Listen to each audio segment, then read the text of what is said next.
ఉదయాన్నే కోడి కూతతో తెల్లారిపోయిన ఆ పల్లెటూరులో కొందరు అలవాటు ప్రకారం చిక్కటి పాలతో చాయ్ కాఫీ టిఫిన్లు తినేవాళ్ళు కొంతమంది అయితే పాతకాలం పద్ధతులను పాటిస్తూ సంగటి జొన్నరొట్టె ఆవిరి కుడుములు చద్దన్నం తినేవాళ్ళు ఇంకొంతమంది.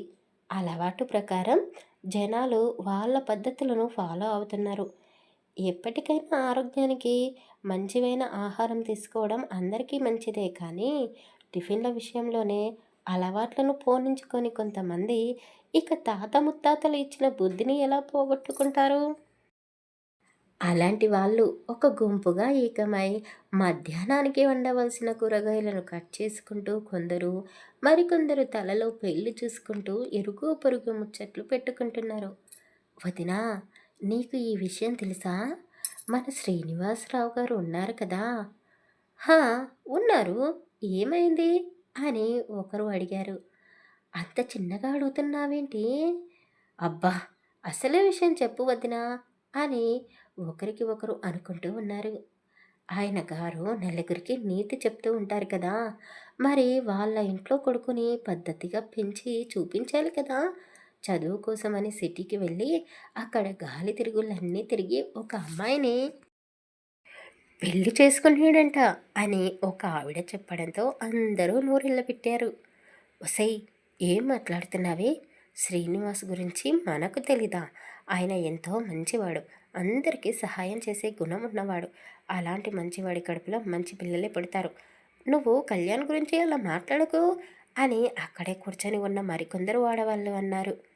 అయ్యో, నేను చెప్తున్నది నిజమే. కళ్యాణ్ ఒక అమ్మాయిని పెళ్లి చేసుకున్నాడు.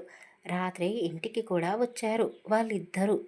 అంతేకాదు, ఆ అమ్మాయి కడుపుతో ఉందంట. నమ్మితే నమ్మండి, లేదంటే లేదు. నేను వెళ్తున్నాను, వంట చేయాలి అని చెప్పి ఆవిడ వెళ్ళిపోయింది అక్కడి నుండి. కానీ అక్కడ ఉన్న వాళ్ళందరూ నిజంగానే కళ్యాణ్ పెళ్లి చేసుకున్నాడా అని ఒకరికి ఒకరు ప్రశ్నించుకున్నారు. డబ్బు చప్పుడు లేకుండానే ఊరందరికీ తెలిసేలా ఆ ఆడవాళ్ళు శ్రీనివాస్ కొడుకు కళ్యాణ్ పెళ్లి చేసుకున్నాడంట అని ఊరందరికీ తెలిసేలా దండోరా వేశారు.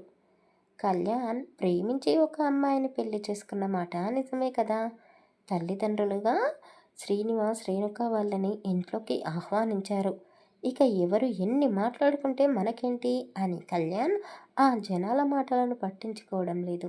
దేవితో కలిసి సంతోషంగా సరదాగా ఉంటున్నాడు. ఆమెని తీసుకొని గుడికి కూడా వెళ్తున్నాడు. ఊరు జనాలందరూ ముందు నవ్వుతూ వెనకాల వాళ్ళని వెక్కిరిస్తూ ఉన్నారు. కొడుకు చేసిన పని వల్ల శ్రీనివాస్ అవమానంతో తలదించుకుంటాడేమో అని ఆ ఊరిలో అతనంటే నచ్చని వాళ్ళు కొందరు అనుకుంటున్నారు. కానీ శ్రీనివాస్ వాళ్ళ ఊహలకి మించకుండా ఉన్నాడు. రోజులాగే అందరితో సరదాగానే మాట్లాడుతున్నాడు. మా ఇంట్లో ఒక తప్పు జరిగిపోయింది అని అతను కాస్త కూడా బాధపడడం లేదు. కొడుకేమో ఇలా కడుపుతో ఉన్న ఒక అమ్మాయిని కోడలుగా తెచ్చి ఇంట్లో పెట్టాడు. పాపం ఏ ఇంటి పిల్లో. ఇక కూతురు పండక్కి కూడా ఇంటికి రాకుండా ఎగ్జామ్స్ అంటూ సిటీలోనే ఉండిపోయింది. నిజంగానే ఎగ్జామ్స్కి ప్రిపేర్ అవుతుందా, లేక అన్నలాగే ఎవడినైనా మరిగిందా అని వాళ్ళు అంటున్న మాటలు శ్రీనివాస్ విన్నాడు. అలాగే మరో చోట ఉన్న కళ్యాణ్కి కూడా ఊరి జనాలు అనుకునే మాటలు ఫ్రెండ్స్ ద్వారా తెలుసుకున్నాడు. నేను ప్రేమించాను.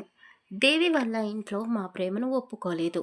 అందుకే నన్ను ప్రేమించిన అమ్మాయిని వదులుకోలేక పెళ్లి చేసుకొని నా ఇంటికి తీసుకొని వచ్చాను.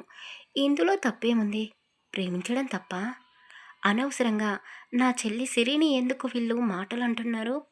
అయినా ఈ జనాలు ఏంటో, ఎప్పుడు ఎవరినో ఒకరి మీద పడి ఏడుస్తూనే ఉంటారు. ఈ విషయాలు మా నాన్న అమ్మకు తెలిస్తే వాళ్ళు తట్టుకోగలరా? సిరి అంటే వాళ్ళకు ప్రాణం. అసలు ఇక్కడ ఇలా జరుగుతుంది అని సిరికి తెలిస్తే ఎంత బాధపడుతుందో. అంతా నా వల్లనే అని కళ్యాణ్ బాధపడుతూ ఉన్నాడు. అసలు నా చెల్లి సిరి ఎవరినైనా ప్రేమిస్తే మేమే దగ్గరుండి వాళ్ళ పెళ్లి జరిపిస్తాము. తనకి అంత ఫ్రీడమ్ ఇచ్చాము. మాతో ఏదైనా షేర్ చేసుకోగలదు. మధ్యలో వీళ్ళందరూ ఎందుకు సిరిని లాగుతున్నారు? దేవి క్యారెక్టర్ గురించి కూడా తప్పుగా మాట్లాడుతున్నారు. అసలే కడుపుతో ఉంది. పుట్టింటిని వదిలేసి వచ్చింది. కాస్త బాధగానే ఉంటుంది కదా తనకి కూడా. ఇప్పుడు ఈ ఊరి వాళ్ళు అనే మాటలు దేవికి తెలిస్తే తనెంత బాధపడుతుందో. అసలు నేను ఇక్కడికి వచ్చే తప్పు చేశానా అని కళ్యాణ్ ఒక చెరువు గట్టు దగ్గర కూర్చొని ఫ్రెండ్స్‌తో మాట్లాడుతూ బాధపడుతున్నాడు. బాధపడకు కళ్యాణ్. ముందు సిరికి ఫోన్ చెయ్యి. నువ్వు పెళ్లి చేసుకున్న విషయం ఇంకా మీ చెల్లికి చెప్పలేదు అంటున్నావు కదా! ముందు ఆ సంగతి చెప్పు. ఎగ్జామ్స్ అయిపోయిన తర్వాత ఇక్కడికి రమ్మను. ఆ తర్వాత ఒక మంచి సంబంధం చూసి పెళ్లి చేయండి అని అతని ఫ్రెండ్స్ సలహా ఇచ్చారు. కళ్యాణ్ కూడా అదే ఆలోచిస్తున్నాడు. కానీ సిరికి ఇప్పుడే పెళ్లి చేసుకోవాలి అన్న ఉద్దేశం అయితే లేదు.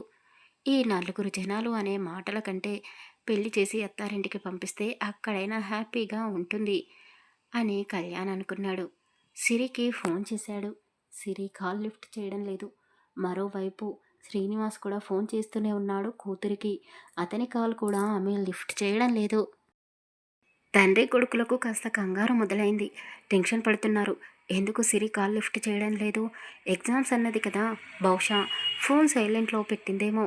తర్వాత మళ్ళీ ట్రై చేయాలి అని ఇద్దరూ ఒకేసారి అనుకొని కాస్త ఊపిరి పీల్చుకొని ముందైతే ఇంటికి వెళ్ళాలి అని అనుకున్నారు.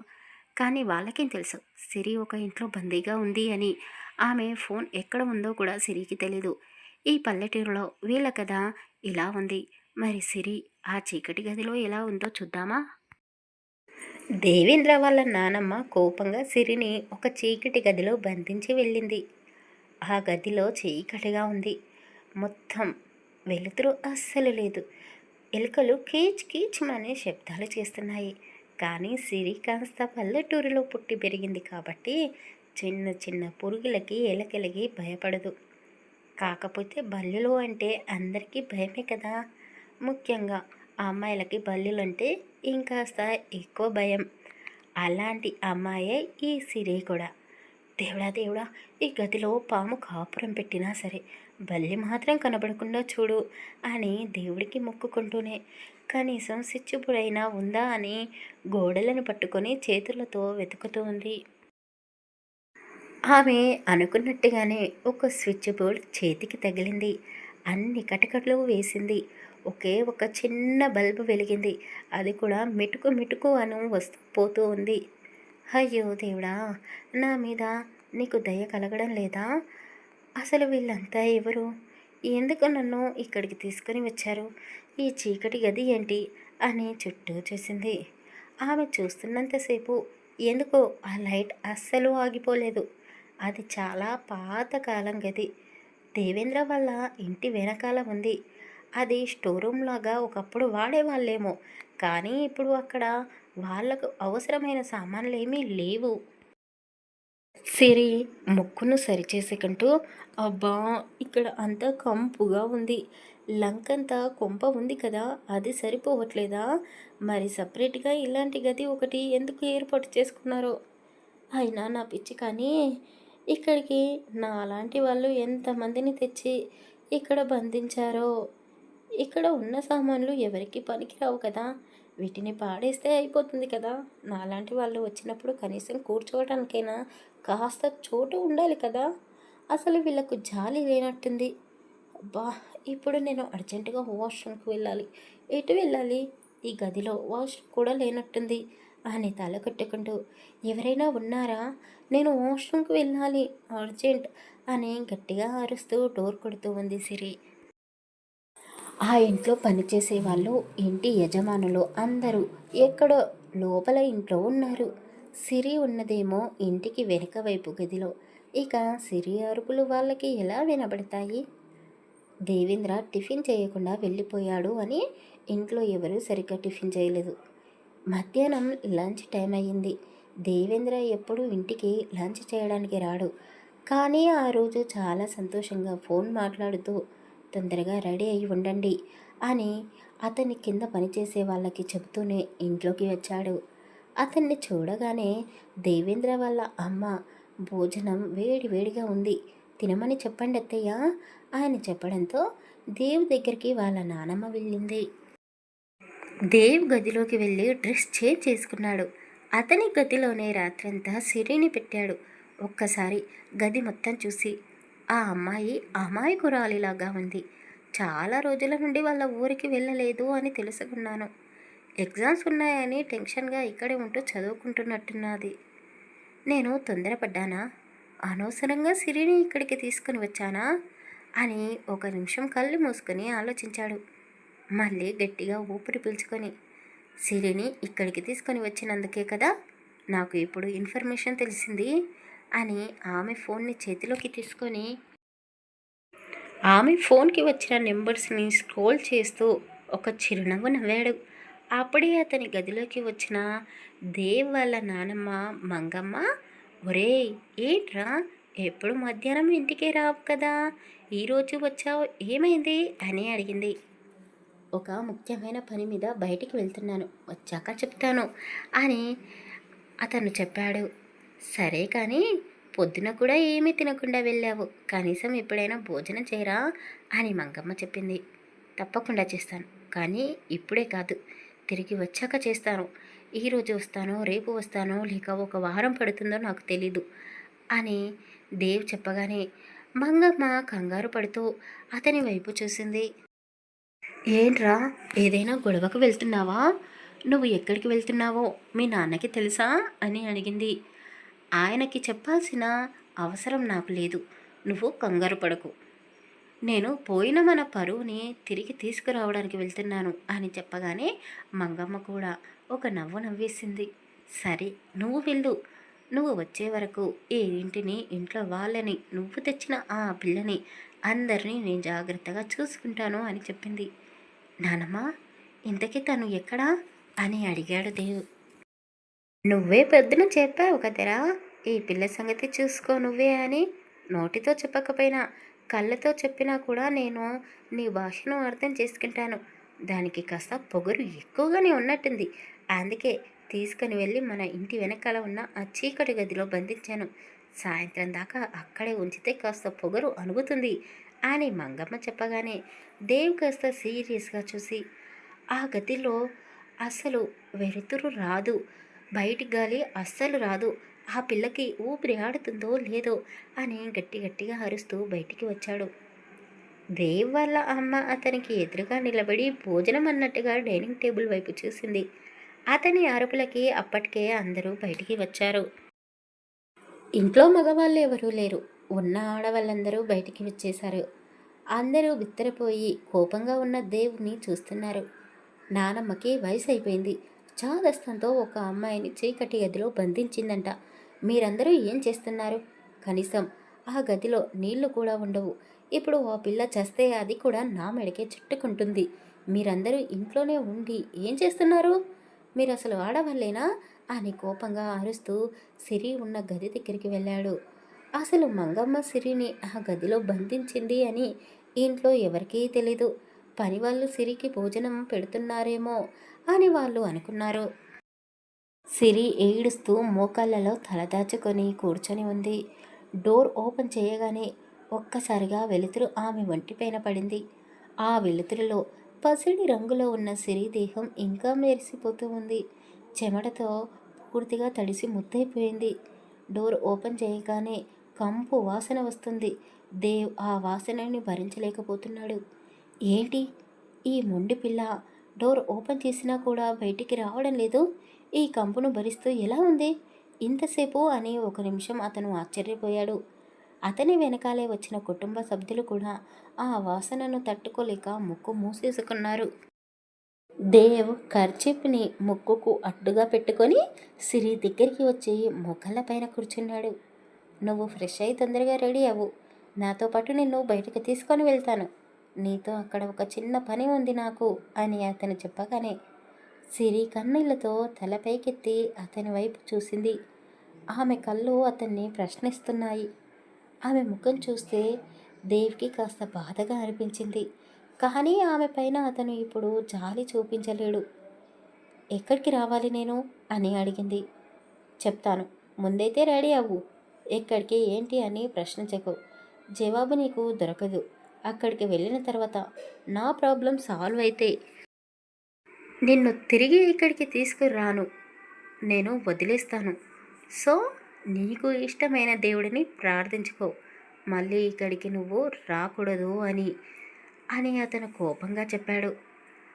అప్పటిదాకా ఒక విషయం గురించి ఆలోచిస్తూ ఏడుస్తూ ఉన్న సిరికి కడుపంతా ఉబ్బరంగా అనిపించి పైకి లేచి పరుగు పరుగున పరుగు తీసింది. ఆమె పారిపోవడానికి ట్రై చేస్తుందేమో అని దేవ్ కూడా ఆమె వెనకలే పరిగెత్తాడు. కానీ సిరి పరిగెత్తుకుంటూ దేవేంద్ర వాళ్ళ అమ్మ గదిలోకి వెళ్ళి ఆ గది వాష్రూమ్ని వాడుకుంది. ఆమె అప్పటి వరకు ఎంత ఇబ్బందిని ఎదుర్కొందో తెలుసుకొని దేవ్ వాళ్ళ నానమ్మ వైపు కోపంగా చూస్తూ, నీకసలు బుద్ధుందా? ఆ గదిలో ఎందుకు పెట్టావు? నా గదిలోనో నీ గదిలోనో పెట్టి తాళం వేస్తే సరిపోయేది కదా అని అన్నాడు. నాకేం తెలుసురా నాయనా, ఆ పిల్ల నా ముందు తల దించుకోలేదు. నాకు కోపం వేసింది, అందుకే అలా చేశాను, సారీ అని చెప్పింది. ఆ పక్కనే ఉన్న మరో ముసలా కూడా పక్కుమని నవ్వేసి, ఎప్పుడు మీ నానమ్మ ఇలాగే చేస్తుంది, నీకు ఏమి కావాలన్నా నాకు చెప్తే నేను చేసి పెడతాను కదా అని ఆవిడ అనగానే ఆవిడ వైపు కూడా ఒక లుక్ ఇచ్చి, అబ్బబ్బా, ఇద్దరే ఇద్దరు చిన్న పిల్లల్లా పోటీ పడుతున్నారు, మిమ్మల్ని నేను మార్చలేను అంటూ ఒక చైర్లో కూర్చున్నాడు. సిరి కావాలనే దేవేంద్ర వాళ్ళ అమ్మ గదిలోకి వెళ్ళింది. వాష్రూంలో గంట సేపటి నుండి ఫ్రెష్ అవుతూనే ఉంది. వాళ్ళ అమ్మ వైపు కోపంగా చూస్తూ గడియారం వైపు చూస్తూనే ఉన్నాడు. ఇంకా ఎంత టైం పడుతుంది, వెళ్ళి ఆ సిరిని తొందరగా తీసుకునిరా అని దేవ్ ఒకవైపు కోపగించుకుంటూనే ఉన్నాడు సిరి పైన. కొడుకు కోపం గురించి తెలిసిన రాధికకి టెన్షన్ మొదలైపోయింది. సిరి, నీకు మా వాడి గురించి తెలీదు, తొందరగా బయటికి రామ్మా, నిన్ను వాడు ఎక్కడికో తీసుకొని వెళ్తాను అంటున్నాడు కదా, మీ వాళ్ళ దగ్గరికి తీసుకొని నిన్ను వదిలిపెడతాడేమో, నా మాట విని బయటికి రా అమ్మా అని ఆవిడ బ్రతిమాలుతూ అన్నది. అయ్యో, ఎలా రమ్మంటారండి, నాకు వేసుకోవడానికి బట్టలు కూడా లేవు అని సిరి గట్టిగా అరిచి చెప్పింది. దేవేంద్ర వల్ల నాన్నగారి గది హాల్లోనే ఉంటుంది. సిరి మాటలు దేవేంద్రకి వినబడుతూనే ఉన్నాయి.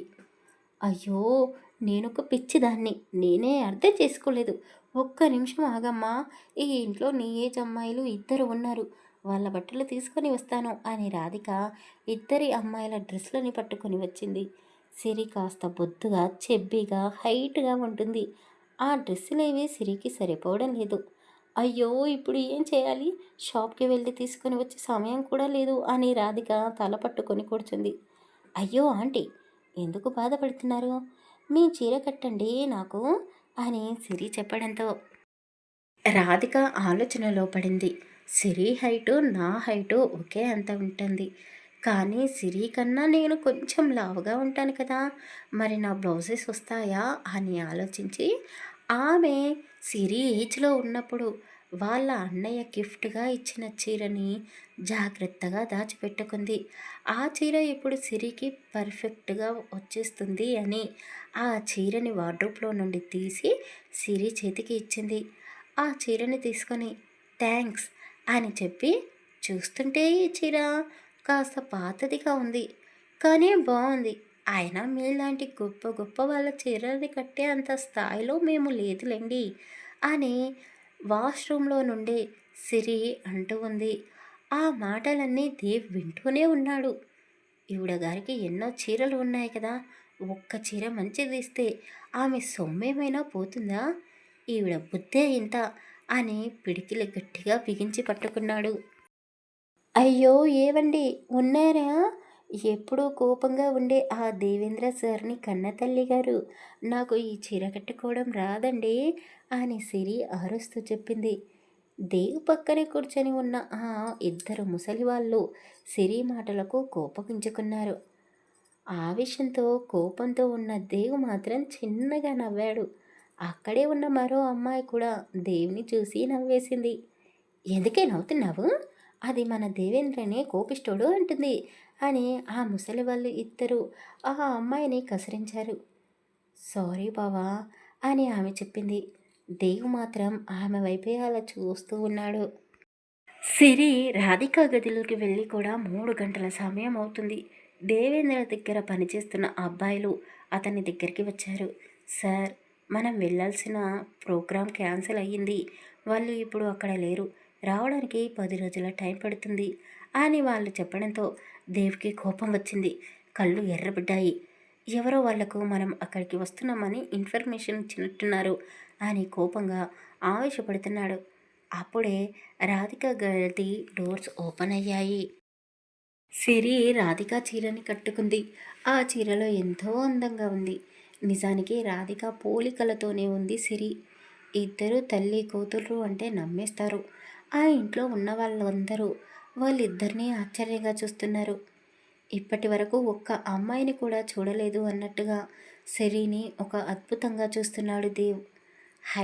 హైటుకు తగ్గ వెయిట్, చక్కటి శరీర అందాలు, నవ్వుతే ముత్యాల్లాంటి పల్లవరస, అందమైన ఎర్రటి లేత గులాబీ పెదాలు, చేపకళ్ళు, కోనేటి ముక్కు.